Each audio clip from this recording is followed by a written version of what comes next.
പഞ്ഞക്കർക്കടകം കഴിഞ്ഞെത്തുന്ന ചിങ്ങപ്പുലരിയാണ് മലയാളിക്ക് കൊല്ലവർഷാരംഭം. ഇത്തവണ ചിങ്ങം പുലരുന്നത് പുതിയ നൂറ്റാണ്ടിലേക്കും. കൊല്ലവർഷം 1200 കടക്കുമ്പോൾ 13ാം നൂറ്റാണ്ട് പിറക്കുകയാണ്.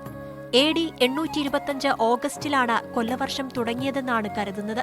ചേരമാൻ പെരുമാൾ പന്തലായനി കൊല്ലത്തുവെച്ച് രാജ്യം പങ്കിട്ടതിന്റെ സ്മരണയ്ക്കാണ് കൊല്ലവർഷം തുടങ്ങിയതെന്നാണ് ഡച്ച് ചരിത്രകാരനായ ക്യാൻഡോവിഷറുടെ വാദം.